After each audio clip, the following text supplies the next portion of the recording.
在镇上补办了一张手机卡，回到村里让老图将车直接开到大哥家门口。这一趟倒是挺久的，还顺利吗？货都卖完了没？说罢又问他们有没有吃。嫂子，您别忙，我吃过了。大哥醒了没？没醒你叫一声，算完账再让他睡。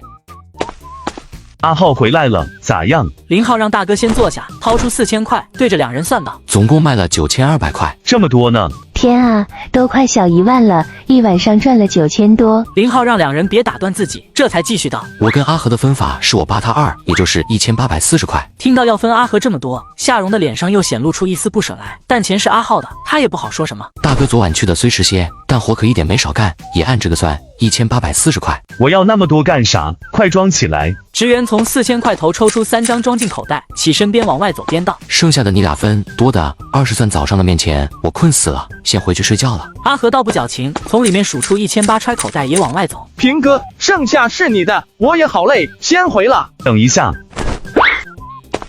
阿浩留了只黄油蟹给你奶，早上你回去也没拿，再带几只瘦点的回去煮粥。阿和，晚上和阿浩一起过来吃饭。等人都走了，他看着桌上的钱，拿起数了数，总共1900，想放下又有点不舍。我们拿这些不好吧？收起来吧，还给阿浩，他指定不会要。夏蓉喜笑颜开，拿着钱便进了里屋，片刻出来递了一张红票子给林平。给我干啥？你先吃饭，等下午的时候去老张那里看还有卤猪蹄布，买2个回来给阿浩补补，剩下的去老周那买2瓶酒。回家的路上，林浩看到了一个熟悉的身影，对方几乎同时也看到了他，然后头也不回的便走了。尹娜回来了，也对，现在是暑假时间，人家回老家也正常。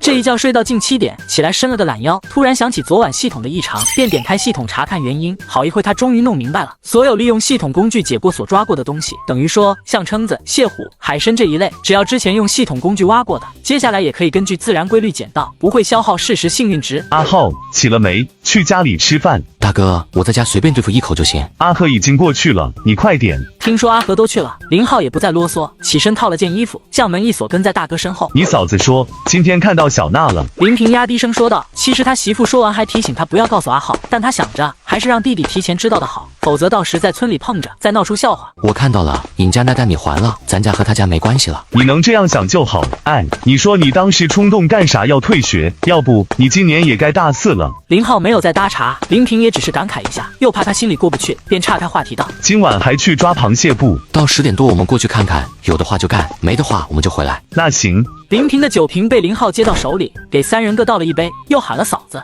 嫂子，晚上没啥事，你也喝一杯吧。本地妇女10个有8个喝酒，只是平日里舍不得，来客时他们又不怎么上桌，所以极少喝。对，别忙了，反正今天都家里人，你也坐下喝一杯。夏蓉笑了笑，在围裙上擦了擦手道：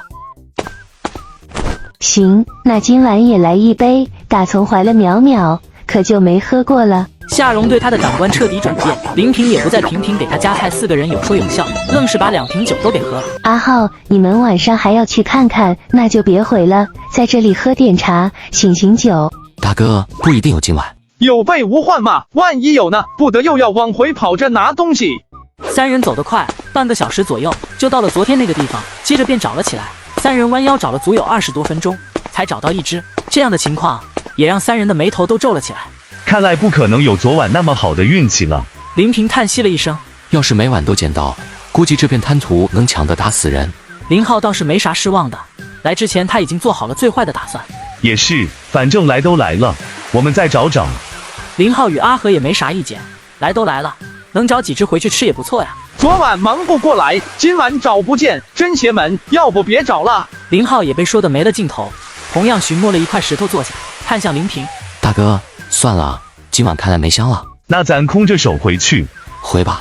大哥先到家，接着是阿和。林浩住在老宅，更靠村上头一些，还未到家门口，一盏手电光直接打到了他脸上，照得他眼都睁不开。谁啊？有毛病吧？林浩，你这么晚去哪了？尹娜看清楚来人，便关了手电道：讨生活呀，比不上你们这些大学生，都是天之骄子，等着毕业大把的企业抢着聘用。你还在生我的气？这话说的，我应该感激你，别自作多情了。这么晚过来就问这个，那你可以回去了。我想你白天也不敢来找我，怕人闲话吧？陪我走走。没空，累死了。难道你不想知道刘忠玉现在的情况吗？林浩脚步一顿，沉思片刻道：走吧。去海边吧，刚好吹吹海风。尹娜说罢，便当先往前走，林浩便也往海边走去。